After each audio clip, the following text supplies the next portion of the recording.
जिनके पिता नहीं हैं वे जल में थोड़े काले तिल डालते हैं, अपसव्य करते हैं,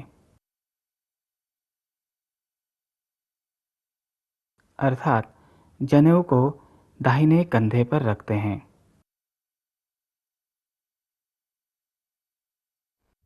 यह जल आचमनी में लेकर पितृतीर्थ से अर्थात अंगूठे की ओर से ताम्र पात्र में छोड़ें। ताम्र पात्र में जल छोड़ते समय यमादि देवताओं के नाम लेकर मंत्रोच्चार करते हैं। धर्मराजंतर्पयामि, मृत्युंतर्पयामि, अंतकंतर्पयामि।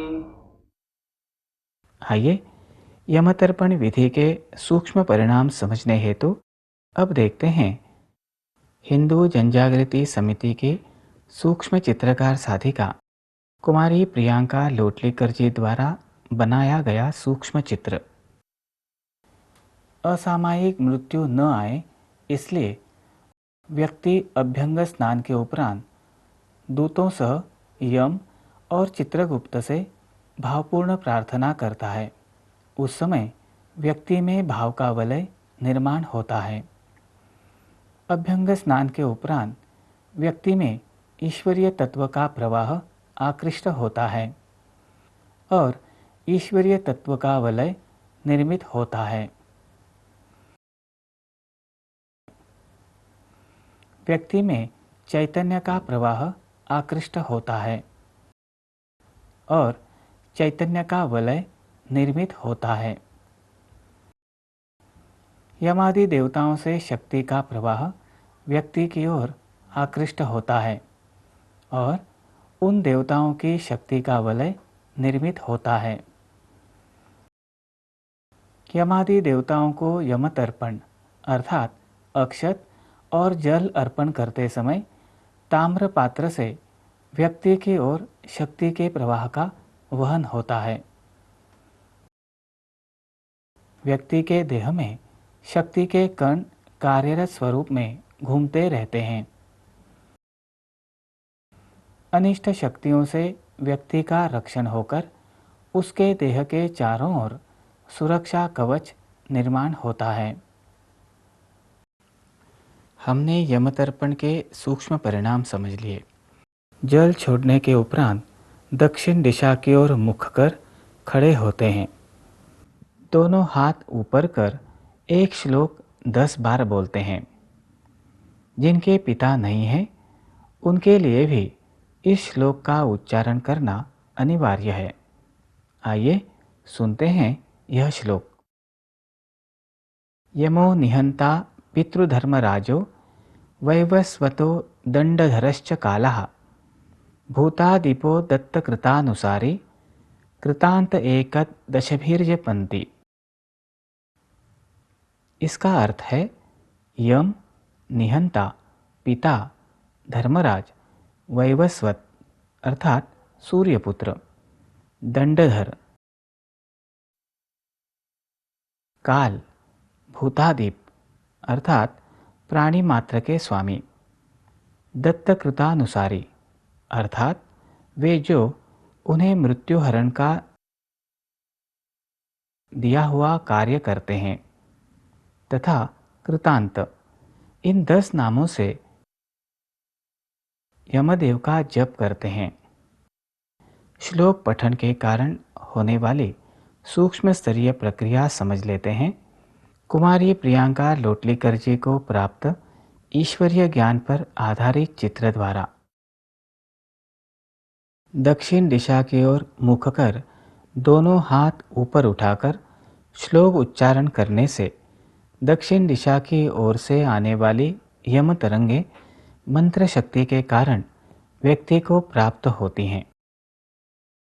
ये तरंगे हाथों के माध्यम से संपूर्ण देह में प्रवाहित होती हैं। हाथों को ऊपर उठाने की यह कृति एंटीना समान कार्य करती हैं। यम तरंगे देह में प्रवाहित होने से देह के चारों ओर सुरक्षा कवच निर्मित होता है। यम तर्पण से वर्ष भर के पाप नष्ट हो जाते हैं। दीपावली के दिन अभ्यंग स्नान करने से देह की शुद्धि होती है, परंतु वायुमंडल में कार्यरत अनिष्ट शक्तियों से रक्षण यम तर्पण के माध्यम से होता है। यम तर्पण से व्यक्ति को प्राप्त लाभ की मात्रा एक सारणी द्वारा। यम तर्पण करने से व्यक्ति को ईश्वरीय तत्व का 1.25%, शक्ति का 3.25% और चैतन्य का 2% की मात्रा में लाभ मिलता है। इसमें हम नरक चतुर्दशी संबंधी जानकारी प्राप्त कर रहे हैं। नरक चतुर्दशी के दिन की जाने वाली धार्मिक विधियां हैं: 1. अभ्यंग स्नान, 2. यम तर्पण, 3. औक्षण, 4. ब्राह्मण भोजन, 5. वस्त्रदान, 6. यमदीपदान, 7. प्रदोष पूजा, 8. शिव पूजा और 9. दीप प्रज्वलन। इससे पूर्व हमने अभ्यंग स्नान एवं यम तर्पण की विधि देखी तथा उसके सूक्ष्म परिणाम विस्तार से समझ लिए।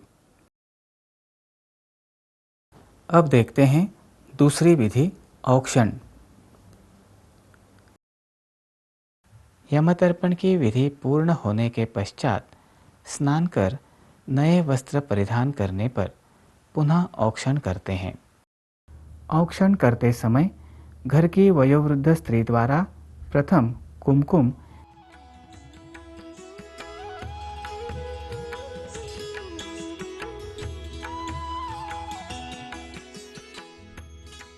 एवं अक्षत लगाई जाती है। उपरांत अर्धवर्तुलाकार पद्धति से 3 बार घुमाकर सुपारी एवं अंगूठी उतारी जाती है।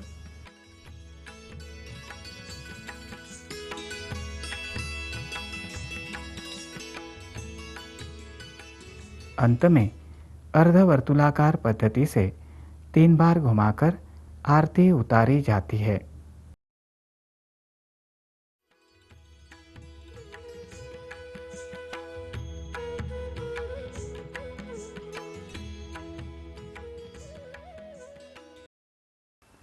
इस दिन घर की स्त्री द्वारा पुत्र तथा पति का औक्षण किया जाता है।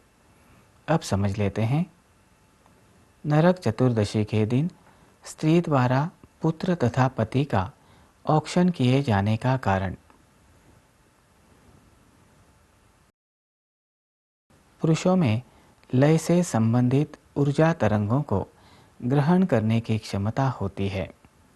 नरक चतुर्दशी के दिन वायुमंडल में प्रक्षेपित लय संबंधी तरंगे स्त्रियों की तुलना में पुरुषों द्वारा 10% अधिक मात्रा में ग्रहण होती हैं। इस दिन स्त्री द्वारा पुत्र एवं पति का औक्षण किए जाने से उन्हें स्त्री से उत्पत्ति संबंधी ऊर्जा प्राप्त होती है। स्त्री द्वारा प्राप्त उत्पत्ति संबंधी ऊर्जा के कारण पुरुष द्वारा ग्रहण की गई लय संबंधी तरंगे क्रियाहीन होती हैं।